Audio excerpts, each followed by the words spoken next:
Hello everyone. This is the first edition of Ask Andrew. And because even though we start, according to our websites, tweets, Facebook, and postings at 8 o'clock, our audience needs to click on a link to start watching the show. You may also want to get a tea or coffee, put your headset, and maybe put your feet up. And that takes a few seconds. It means our official start is just seconds away. Good evening, ladies and gentlemen. I'm Andrew Feldstein, and I'm the founder of Feldstein Family Law Group. And I'm the Andrew in Ask Andrew. I believe that this is the first time in Canada, and probably in North America, that a family law lawyer has created his or her firm's own telephone phone-in show and welcomed questions about separation and divorce from anywhere on the internet.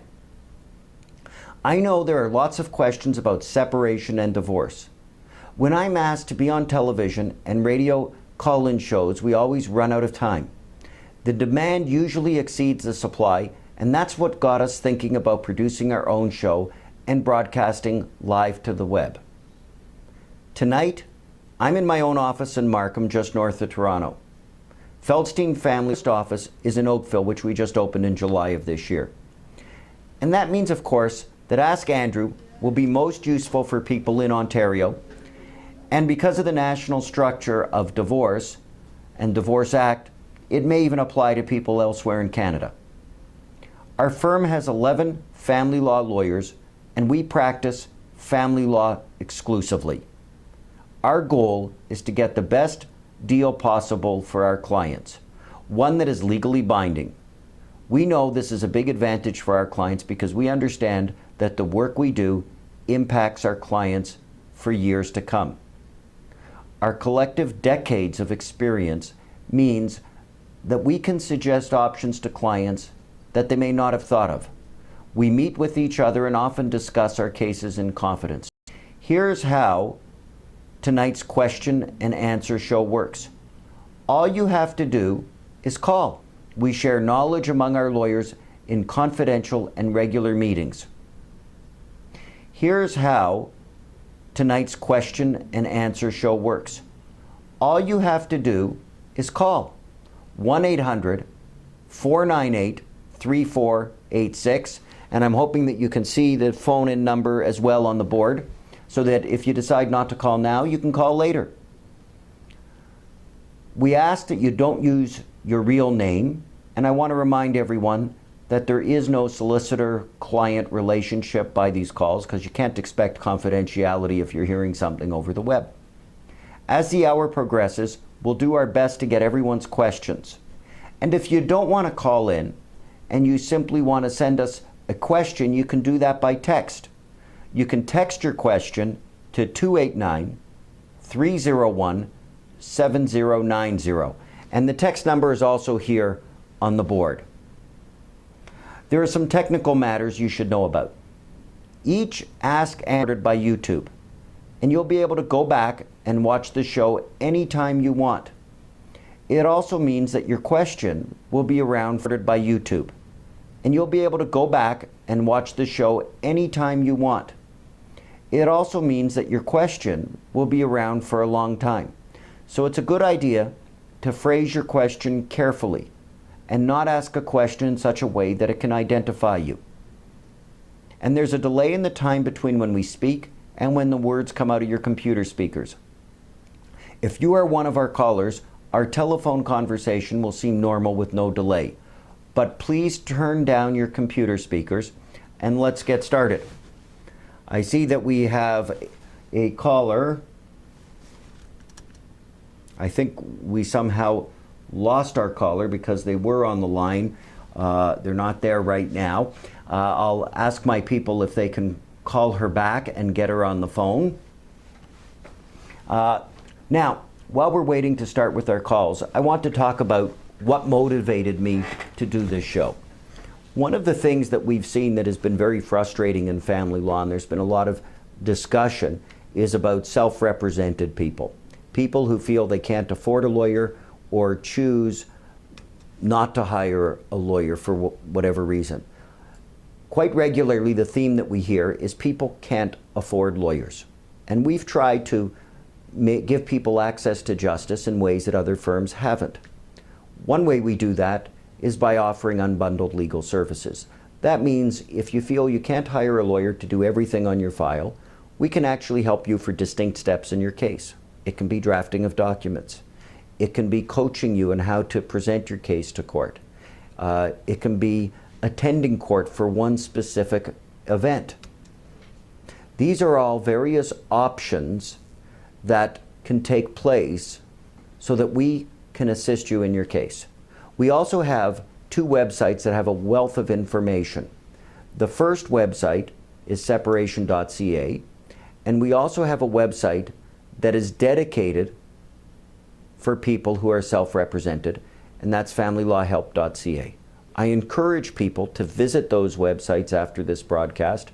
I know some of you and most of you are probably on separation.ca or on YouTube, but also visit our other site because that will give you a lot of information that can assist.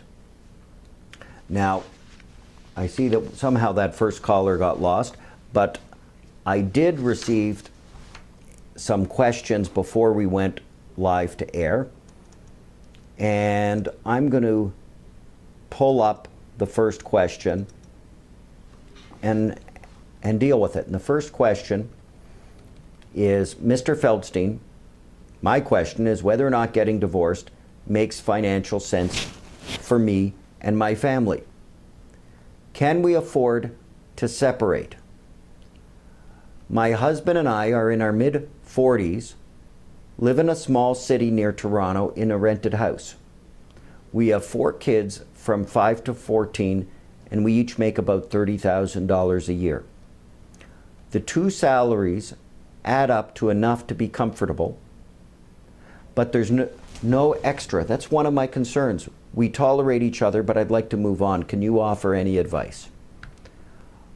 Well, to begin with, I can't really answer whether somebody should get divorced or should not get divorced. I'm a family law lawyer. My role is to give advice to people once they make the decision to split up, or to give them information that helps them make the decision whether they should leave or not.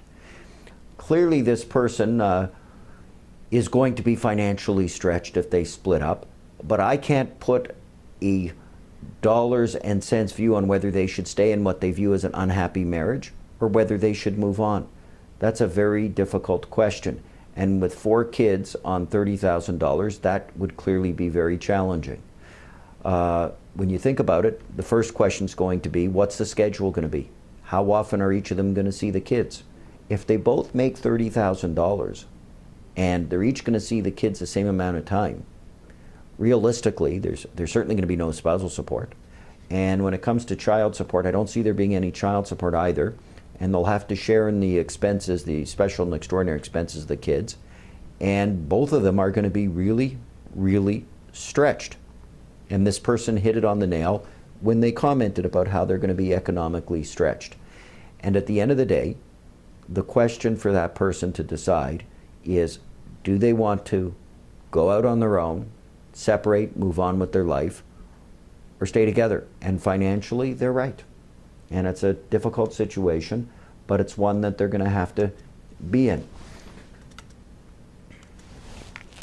Now,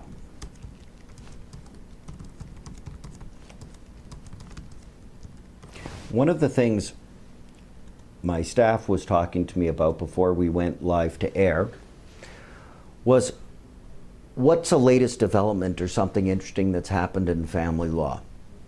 And there's a case that came down recently from the Court of Appeal, and in that case, the court found income for support purposes to be a gift. And I found that to be really surprising, and there's been 2 cases along those lines that have had that decision recently. And I know when I talk to other lawyers and friends and I say gifts can now be incomes, they seem to be shocked by that. And quite frankly, I tend to agree with that view. The federal child support guidelines, which is what gives us the regime for determining income for child and spousal support, has the ability gives the ability and the discretion for a court to impute income. And some courts are now finding that regular gifts from a parent to a child are a form of income, and in one of those cases they actually grossed up the income of the payor for the gift. What does a gross up mean? Well, gross up is the idea that when I get an income, when money comes into me, if I'm a salaried employee, I pay taxes on that income.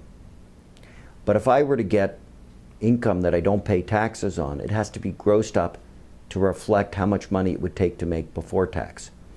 So just picture this. Your mother or your father gives you, say, a gift because you're lucky of $5,000 a month every month, and that's worth $60,000.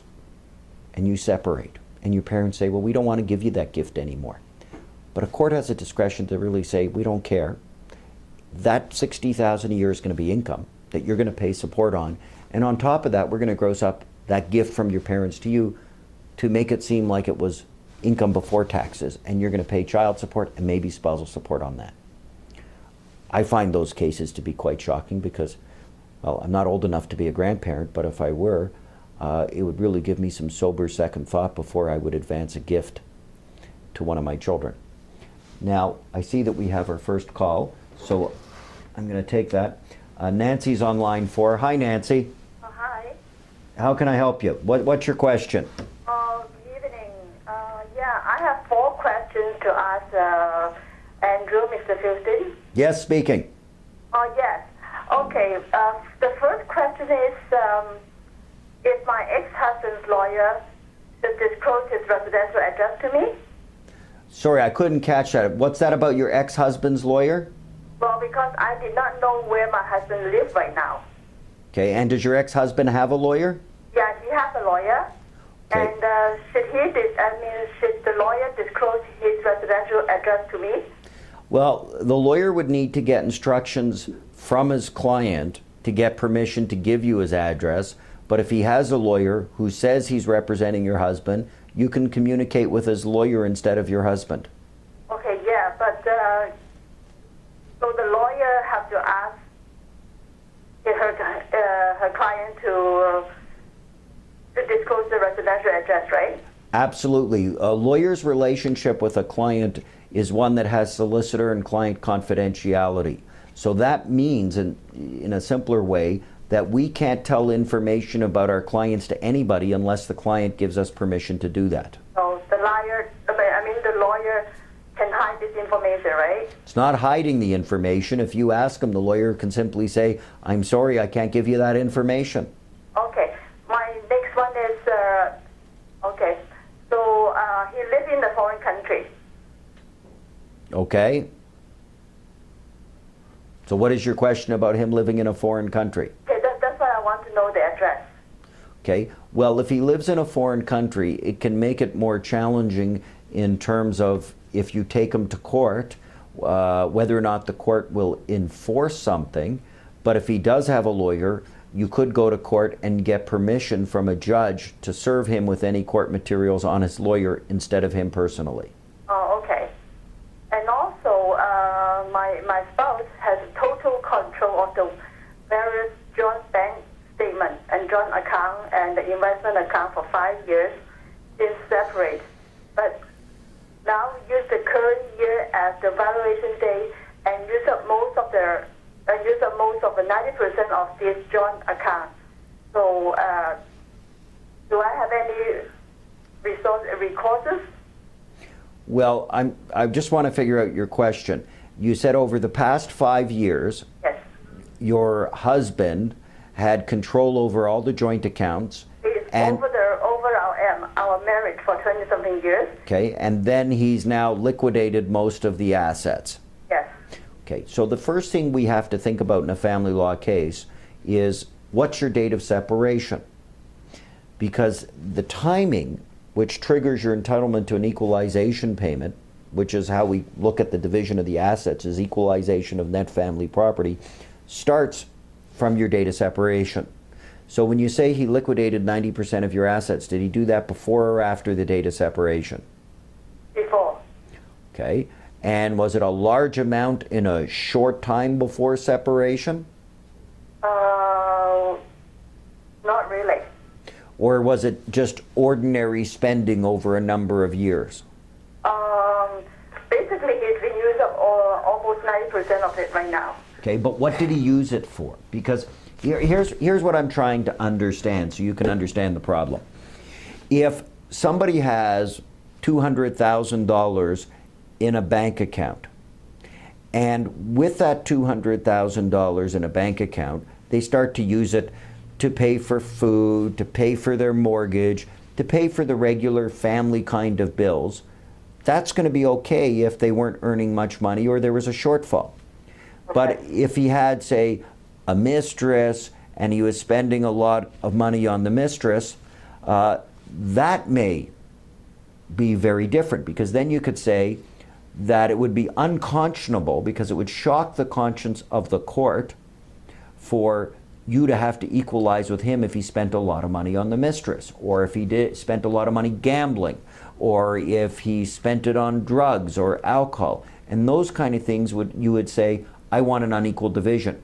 However, the problem in your case depends on what country your husband's in, because if he's in a different country, you may have some challenges with enforcing. And if the lawyer doesn't want to give you the address, when you go to court, one of the things you would ask a court for, you'd ask for an order to disclose his address so you could collect money from him if you're successful in your claim. Okay. Okay, does that answer that question? Yeah, kind of, yes. Okay. Yeah. And did you have another question? Not in the moment. Okay. Yeah. I think that's very much. Thank you very much for your information. Okay, my pleasure. Thank you for calling and have a good day. Okay, thank you very much. Okay, bye-bye. Okay. So Nancy obviously has some challenges in trying to deal with her former spouse and collecting her assets. Now, I'm going to go back to one of the questions that we had from some people before we went on the air. And I think this is a really important question that people need to understand, and it's, I want to move across the country. Andrew, I live in Toronto and I want to leave my husband and get divorced and move back to Nova Scotia with my children, where my mother and father can look after the kids. I can probably get a job at the company where I work now.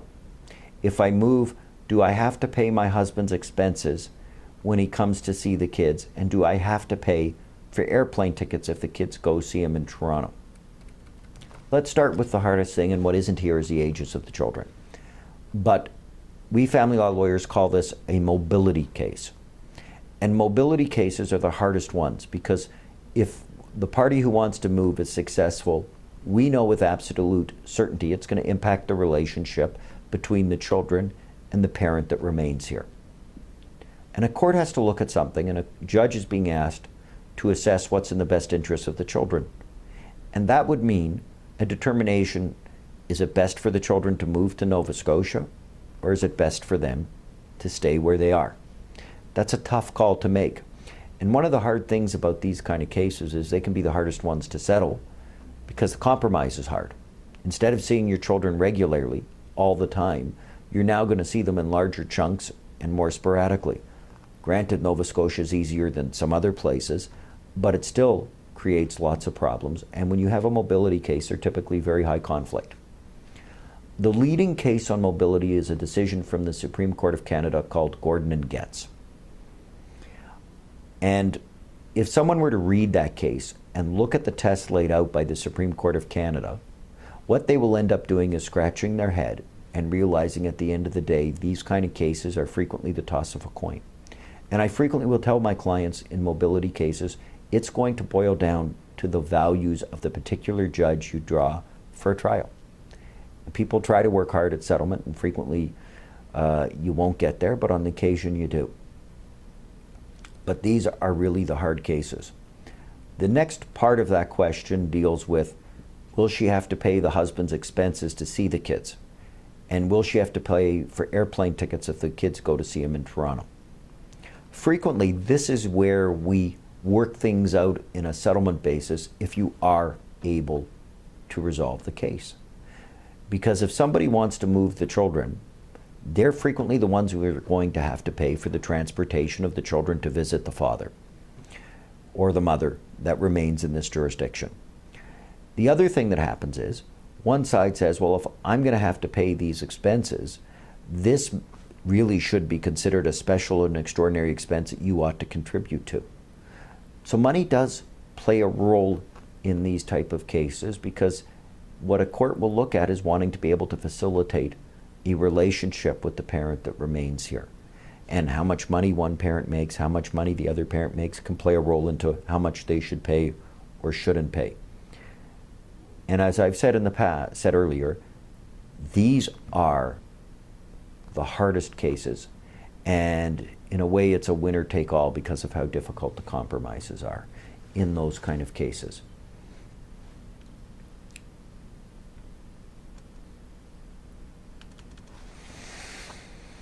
Now, getting back to these issues of foreign jurisdictions that Nancy called about before, one of the difficulties that you can have in family law, and I touched on this before, is that the ability to collect on a judgment can be very difficult. And it depends on where somebody has moved. If someone has moved to the United States or another province in Canada, that's a lot easier to collect, because if you're the recipient of support, there's a body in Ontario called the Family Responsibility, and they will collect your support for you and garnish wages and garnish bank accounts and garnish income tax refunds. And if somebody moves to the US or another province in Canada, they have agreements with all of the states in the US and all of the provinces in Canada where the equivalent of Family Responsibility will collect your support in that province or state. And that means when someone lives in the US, you can feel pretty comfortable that you should be able to collect on your support. However, it becomes much more difficult when someone is in a country where there is no reciprocal enforcement agreement. And there's a lot of countries in the world where this exists. And that means when you want to start an action against a former spouse for support or division of net family property, and they live in a foreign jurisdiction, you need to ask your lawyer, what's the likelihood of collection? Because there's no point in paying a lawyer a fair bit of money to get you a judgment that you'll never collect on. Now, sometimes people will want the judgment. Sometimes they may be able to collect on part of the judgment. Part of the judgment that you may collect on will be if there's a matrimonial home with equity in the matrimonial home, or if you know of the bank accounts that are in this jurisdiction, and those are things you can attach to.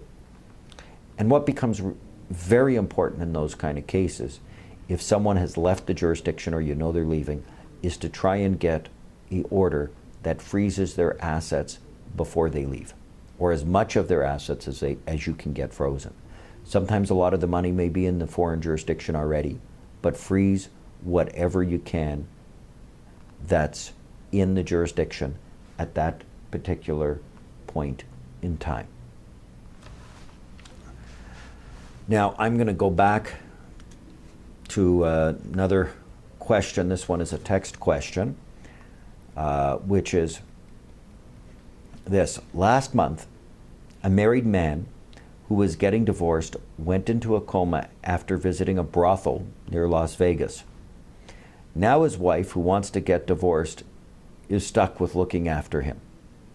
What kind of obligations do Canadian spouses have if one gets really sick while a divorce is being processed?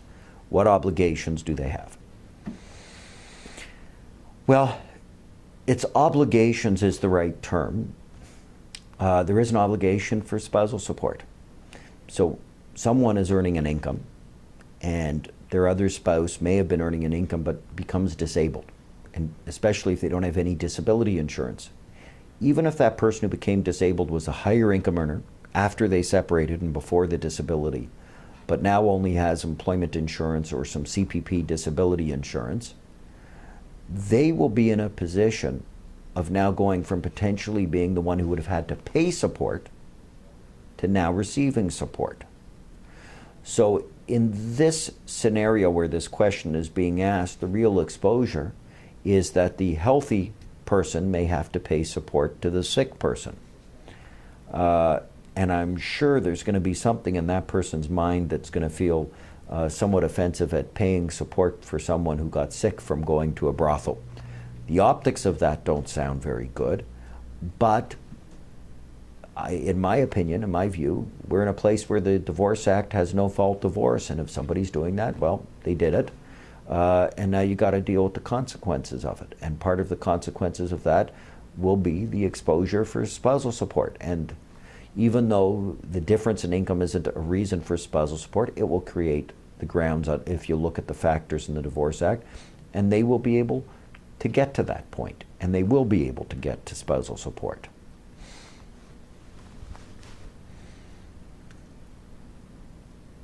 Now, I apologize as I'm checking my computer for text messages that are coming in. And here's another one. My sister is married to a drunk, and I keep telling her to divorce the jerk, but she always responds with 2 points. Can you help me respond to her? Here's what she always says. Yes, he's a drunk, but that's a disease, and I can't leave him because he's sick. I wouldn't leave him if he had cancer. It's too expensive to get divorced, and besides, if I live with him, I can at least try to keep him from losing his job and not being able to support himself, let alone the kids. And this again is another example of one of these questions where, in essence, somebody is asking a divorce lawyer, should I leave or should I stay? That's not a question for us. That's a question for a counselor. That's a question that's a unique question for the person in the situation to make their own value judgments and their own decisions as to whether or not they want to end the marriage. What we do is we tell you what that may very well look like. In terms of this particular case, there is risk that the person could say, if they lose their job, that they're in need of spousal support. There is a case, and I can't remember the name of that case offhand, and I believe the person was a taxi driver who was arrested for a DUI and couldn't work, and the court did not accept that drinking was an illness in that case, and actually imputed that person who was the driver with their income as if they were never terminated from their job, because they felt it was their fault that they were driving under the influence, and they should live with the consequences of their decision. So in this scenario, I think if someone were in that position, one of the things that they may be able to rely on is this very point here. Would be the same thing. If he loses his job, at the very least you want to say, I shouldn't be paying them support because they caused the loss of their job. The downside is if this person is a high income earner and the breadwinner for the family and he loses the job, then you may be in a very difficult position of how you can support your family. And I can understand the stress involved in that. That would be stressful. And again, that's like all the times I'm going to say it over and over again, it's the person in the situation who has the issue that they need to deal with. And I can only give you a glimpse of what it may look like. And I hope that helps this person understand better whether or not they should leave their spouse based on their current situation. Now, I'm going to sort of pause because I have other questions that I can deal with, but I want to talk about one of the most important things that happens, because here we're talking about should people leave or shouldn't people leave. Obviously, whenever there's a breakdown in a marriage, there is a real tough time for children. And that can be young children, teenagers, and even adult children. It's a very difficult time. And that's when parents always have to remember to put the best interests of their children ahead of themselves. And even if you have adult children, the last thing that they want to be is involved in the dispute of their parents. Even if they're adults, they don't want to do that. And you just have to picture yourself, even if your parents weren't separating, as an adult child, do you really want to be the referee of your parents' disputes? You don't. Never mind if your parents are splitting up. So I urge everyone who is a parent of divorced children that whenever you're doing things, you need to really keep in mind and put your children first. And sometimes that can be difficult, sometimes it can be challenging, but it's something that every parent needs to do. Because if you do it, you will end up with children that are many times better off and well-adjusted children than if you decide to fight in front of your children, engage with your former spouse in disputes. You are going to cause tremendous stress and anxiety for your children. Their development, if they're younger, will be significantly hindered. Their ability to enter into relationships will be hindered.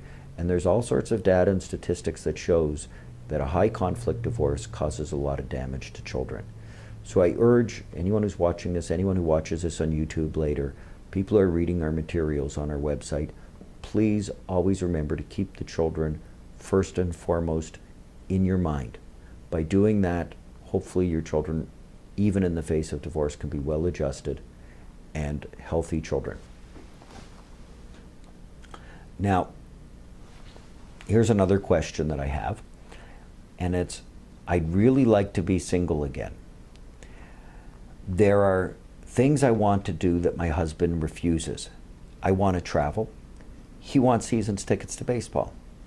I want to pay down the mortgage, and he wants to lease a Land Rover. We've not talked seriously about getting divorced, but he knows I'm not happy. What is the first thing I should do? Well, I would suggest that what I'm reading here are problems. And before you even think about divorce, these type of problems you should discuss with your husband, and maybe you want to go to marriage counseling and see if you can fix it. And especially because in this case, if you're going to think of going to marriage counseling, I think of what a marriage counselor said to me a number of years ago. And I equate it to the Land Rover in a sense. It's, we take our cars in for a tune-up once or twice a year, and we get them tuned up to make sure our cars will last as long as possible. But what we fail to do in marriages is to take our marriages or our relationships in for a tune-up. And when we have small problems in our relationships, problems like travel and baseball tickets and a mortgage or Land Rover issues where we have to figure our way through it, we should go see a counselor. Get our marriage tuned up. Deal with those issues. Because before you want to go down the conflict of divorce, if there's something worth saving, try and save it and fix it and continuously fix it before you get to the point that it's too late. The same person asks, should they change the locks? Do I move out, or do I hire a lawyer, or do I talk to him? Well, in cases where there's no domestic violence, I always tell my clients that in my opinion, it's much better for you to have a discussion if you've made the decision to end the marriage with your spouse than your spouse receiving a letter from me or another family law lawyer. Because if you get a letter from a lawyer, that is something that is not a good way for someone to learn that their marriage is coming to an end, especially if it's been a long-term marriage. It's better to hear it from you first. And you may say, well, Andrew, what do you care how people tell one another? Because if you tell someone the wrong way that there's a separation, you significantly increase the conflict in the case. And if you increase the conflict, you're going to increase the legal fees, you're going to increase the damage you're doing to your children. And having a discussion with someone that the marriage isn't working, it's not for you anymore, and you want to do it, and you want to have a separation that's peaceful, will hopefully eliminate a lot of the conflict. There probably will be some, but will eliminate a lot of it because you're trying to reduce the anger. The question of do I change the locks or do I move out? The answer is really simple. The family law, if you're married, gives both spouses equal rights to possession. So that means unless there's a court order to the contrary, you can't change the locks. Especially if you have kids, you shouldn't move out. Because if you move out, you can't take the kids with you unless you have an agreed upon schedule. So that creates potentially an artificial environment that your other spouse is now the primary caregiver to the kids. And if you want to be the primary caregiver, that's a big mistake to make. Now I see that we have a caller on line on the phone. Her name is Grace. Hi Grace, you're speaking with Andrew. How are you? Hi Andrew, my name is Grace. Hi. Hi. So I separated from my husband for over 5 years. Yes. And he lives in Hong Kong and I'm in Toronto. I only have his email and the Hong Kong post office box number and his office address. Can I demand his Hong Kong residential address from his lawyer in Toronto? Well, you can try and get the address from his lawyer in Toronto, and his lawyer in Toronto may refuse to give it to you. And like I said to the earlier caller, If that happens and you want to go to court, you can ask the court for an order telling the lawyer to give you the address. Because I really need his Hong Kong address to verify if he owns the property he lives in now. And the lawyers I consulted with, they want his residential address.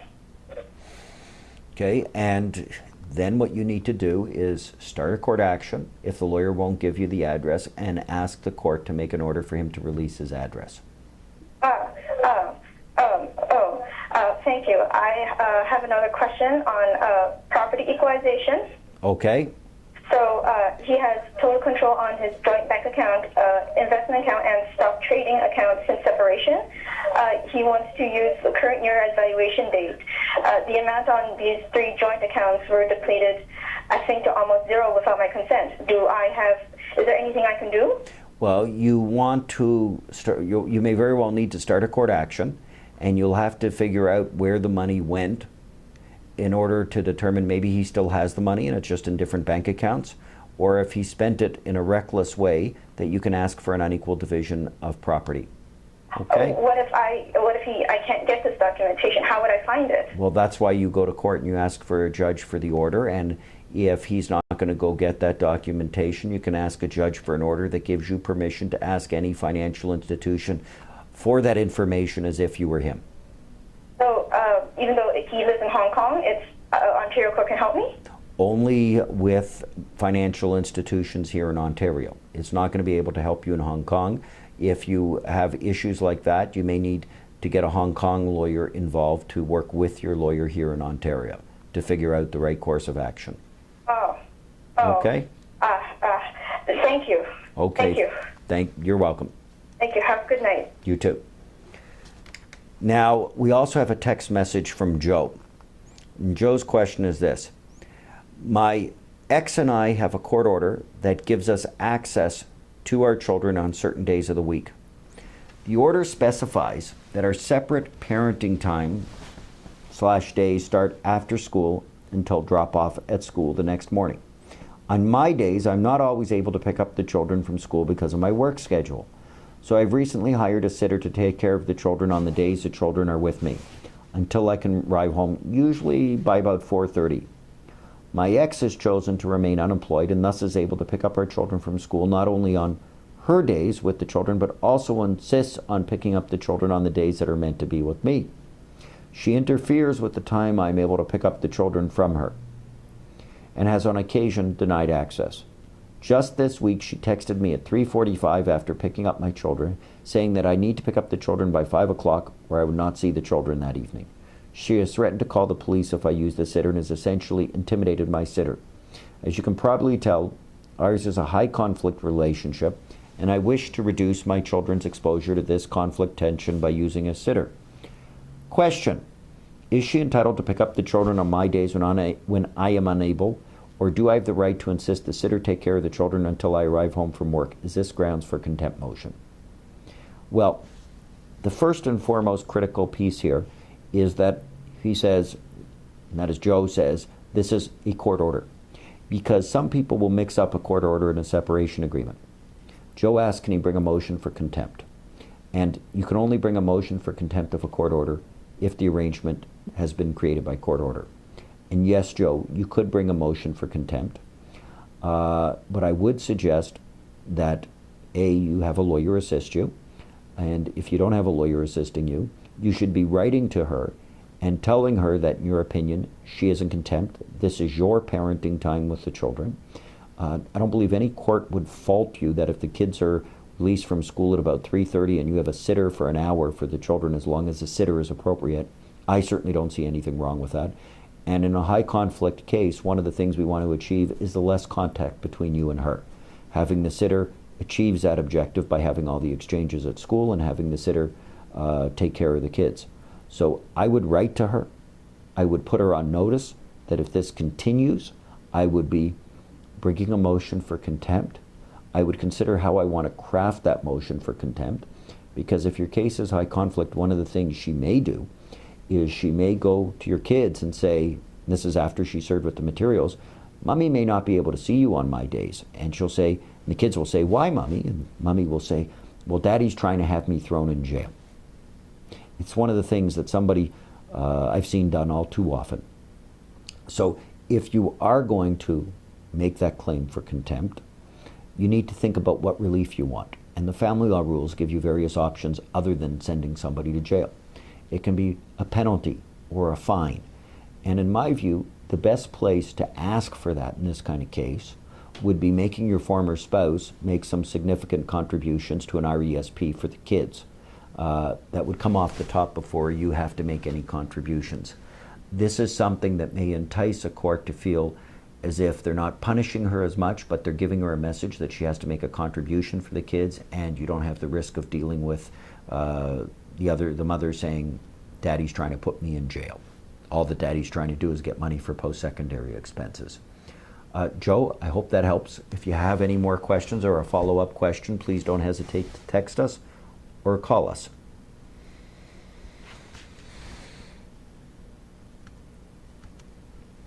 Now, that takes me back to the earlier theme I was talking about, which is trying to remember not to create conflict with your former spouse because of these kind of problems that happen. You can end up living your life having these kind of constant squabbles that Joe is enduring.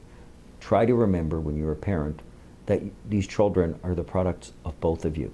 And if you're making the children feel as if the other parent is doing something wrong or is bad, the children realize that they're half made up of each parent. And by saying that the other parent is bad, you're saying to the child that half of them is bad. That isn't healthy for a child. And there's a lot of literature about how children get stressed in milestone events if they know their parents can't get along. What does that mean? Well, the child graduates from high school or college or university. They should be excited for these milestone events in their life.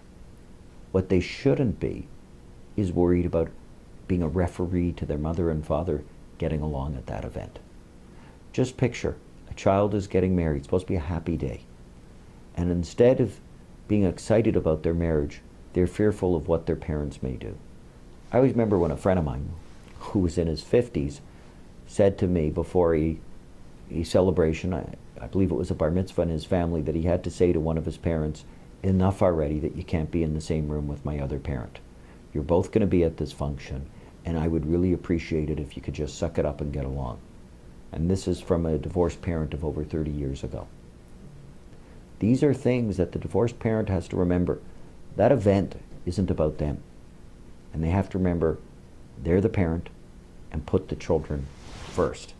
And hopefully Joe's former spouse can realize the significance of this issue and realize the damage she is causing. Now, the next question I have deals with foreign customs and laws. I was married in my country in the Middle East 10 years ago and came to Canada with our daughter and my husband in 2008. We now have a son too. He wants to get divorced and deport me back home and keep our children in Canada. I'm not a Canadian citizen. Is he allowed to do this? Well, this is one of those areas where there's an intersection of two areas of law. One is immigration law and one is family law. I'm not going to pretend to know much about immigration law because I don't. From a common sense perspective, I don't see how that person is going to be able to deport their spouse back to the old country, but I'm not an immigration lawyer. Now, his concern being, or I should say this lady's concern should be, if she stays in Canada, where are the children going to be living, and how's property going to be dealt with, and how is support going to be dealt with? And the fact that she's not a Canadian citizen is irrelevant. Family law and the jurisdiction, meaning the place where the laws are dealt with, go based on where people live. So for custody and access of a child, it's the habitual resident of where the child is on the date of separation that counts. That means if two people are living here in Ontario, irrespective of what country they're citizens of, Ontario law and Canadian law will be the applicable laws to their divorce. That's for custody, that's for access, that'll be for child support, spousal support, and property. The legal term is habitual residence. And when it comes to custody and access, you can't take the child and run and say, I'm going to visit my parents in another country, take the child there, and then write back to your former spouse and say, guess what? Me and the child just moved, and that's now our home, and this is now our habitual residence. It's not Canada. It doesn't work that way. There's an international treaty called the Hague Convention.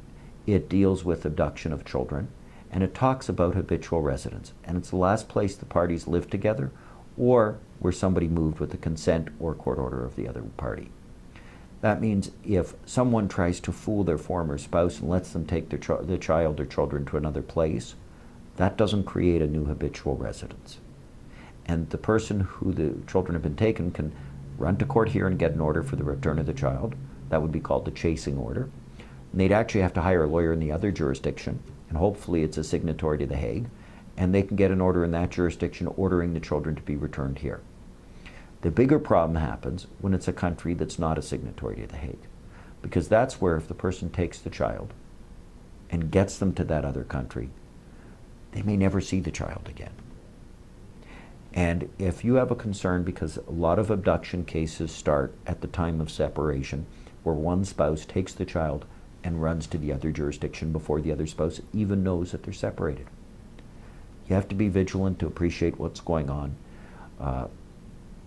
You really want to know where the passport for the child is, but in some cases, the other parent may have gotten the child a passport if they're dual citizens of another country and you're not even aware of it. But if you are, make sure you know where the passport is. And make sure you're being proactive if you're concerned that the child may disappear.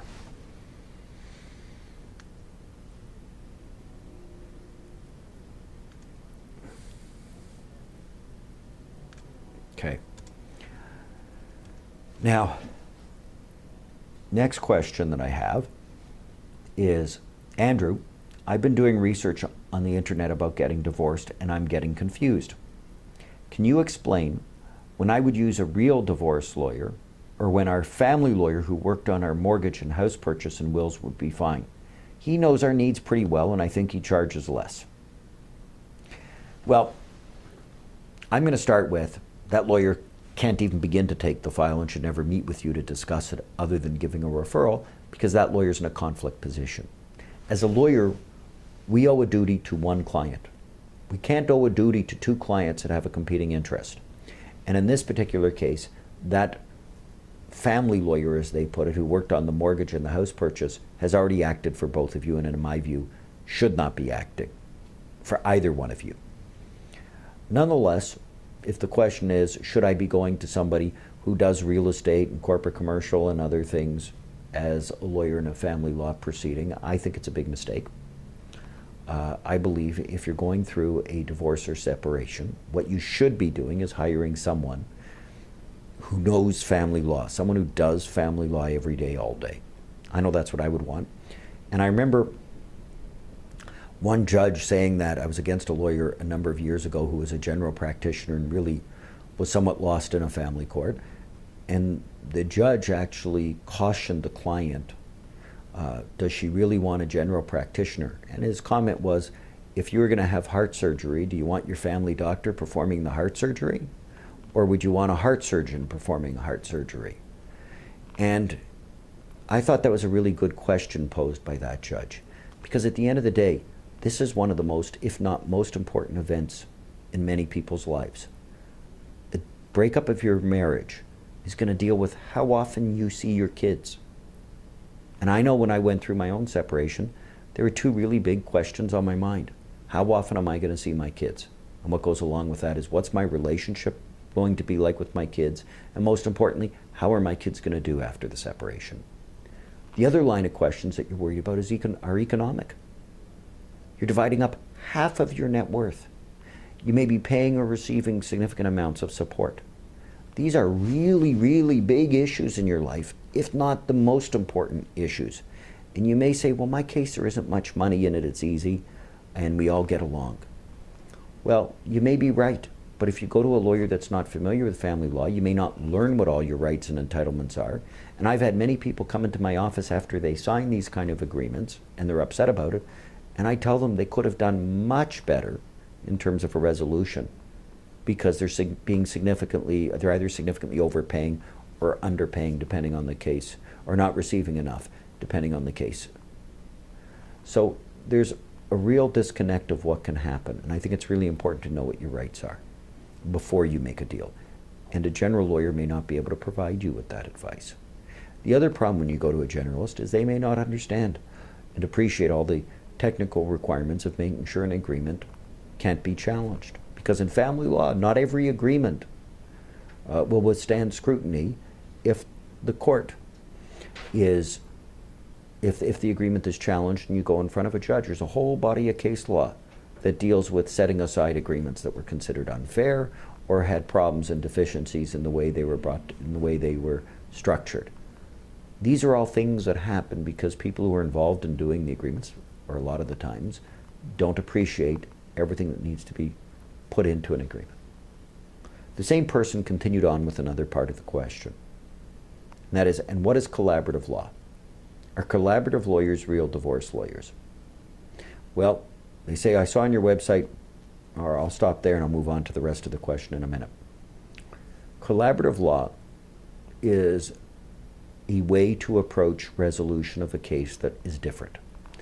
It's supposed to be an interest-based negotiation, sort of holistic way to look at a case by looking at it from each side's interests and trying to resolve a case in an amicable way, in a structured way for a negotiation process that will lead to a resolution. And one of the key components of a collaborative case is there's a participation agreement signed. And the participation agreement says that neither side can go to court without giving each other a certain period of cooling off period, in essence, before court action can be started. And the lawyers also have to sign a participation agreement. And when the lawyer signs it, both them and their firm are prohibited from going to court on that particular file. So in other words, let's vest the parties to reaching a resolution without the need of going to court. I do collaborative law. A number of my lawyers in our office do collaborative family law.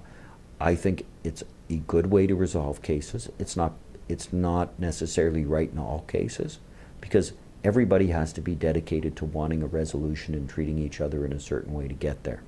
And in those cases, collaborative law makes sense. This person goes on to say, on our website they saw references to arbitrators and mediators. Are they real lawyers, or does it matter? I forgot to answer collaborative lawyers. Yes, they are real lawyers. Arbitrators and mediators aren't necessarily lawyers, but I stress to most of my clients that if the issues are legal issues that are in dispute and they want to go to mediation or mediation and arbitration, they should be going to a family law lawyer, an experienced family law lawyer who has dealt with a lot of family law cases. And what do I mean by that? Well, in some cases, the best mediator may not be a lawyer. What type of cases are those? That would be a social worker dealing with parenting issues. When parents are trying to work out a schedule, a social worker or mental health professional are far more qualified than lawyers. That's their specialty. That's what they know how to do, and I'm always happy in my cases to refer parenting issues to social worker and avoid the costly dispute. But if you're going to deal with financial issues, you don't want to take that to a social worker. That should be to a lawyer who will understand the issues. And this person goes on to say, I guess my real question is, who do I see first? Well, I think that's really easy. You go see a family lawyer first. That's who you should be seeing before you get started. That way, if you go see a family lawyer, you can make a choice as to, do I want to go to mediation? Do I want to use a social worker for mediation? Do I want to go to another lawyer for mediation? Do I want to go to mediation with my lawyer or without my lawyer? Do I want to use collaborative family law to try and resolve my case? Now, I see that we're almost running out of time, and I'm hoping that the viewers who are watching it now, or the viewers who are going to watch it on YouTube in the future, have been able to get something out of this show. And I was just going to conclude But I see one more one more question just came in, so I'm going to try and deal with that before I sign off. And it's, my children are the beneficiaries from a trust created. I'm not sure who it's for, but it has a substantial amount of money. The trust earns a lot of income. Do I have to pay child support? Well, that's a really good question, and I'll start with, if the children are under age 18, the answer is yes, you do. If the children are over 18, there's an interesting case, and I believe it's Louis and Louis, L-E-W-I, that was in the Court of Appeal. And in that particular case, when a child is over 18, the child support guidelines are only presumptive, meaning you start with the assumption that they're going to pay child support guidelines if the children are still at home. But you still have a responsibility because they're still a child. But if that trust has a lot of money and the child can access it, that's something a court can look at to pay for university bills and to either eliminate or reduce your support. So there's lots of questions that would needed to be answered in order to get to the answer to that. But I hope that helps. We're coming to a close, as I was about to say before I saw the text, to this program. It's been our first Ask Andrew show. I hope that you've enjoyed it, and I want to thank everyone who phoned us or texted us or sent us questions. Not only did you have interesting questions reflecting your own situation, but I know many of the people in our internet broadcast audience found lessons for their own situations. We'll be back in about a month with the second Ask Andrew show. I would have loved to have been able to say it's going to be every Thursday, but I'm also a hockey coach for my son, and I don't know his schedule far enough in advance, so I have to work around that. And in the meantime, if you have questions about family law, we have 3 websites, as I mentioned earlier, to offer you a great deal of information. If you're watching this on our main site, separation.ca, it has explanations of the process of working with us on a family law matter.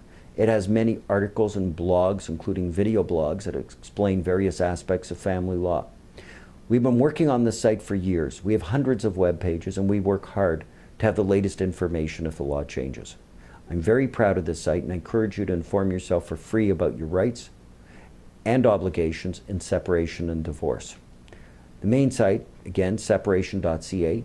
The second site, familylawhelp.ca, is a site that explains the entire divorce process and is designed to help visitors who might want unbundled family law services. Unbundling is a process where someone looking to get separated or divorced does some of the work themselves and asks a lawyer for help on other parts. An unbundled service client might, for instance, draft agreements explaining how they want a settlement to proceed and then pass it to a divorce lawyer for review. Or you might determine what points you want to make to a judge, but ask a lawyer experienced in courtroom to actually stand up for you in a courtroom. That's familylawhelp.ca.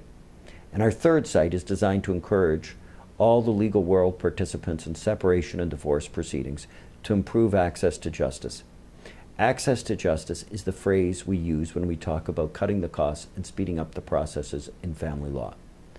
These are white papers, and we've received many comments about how they build understanding of why costs are high and what can be done to reduce them. This site is itstimeforjustice.ca.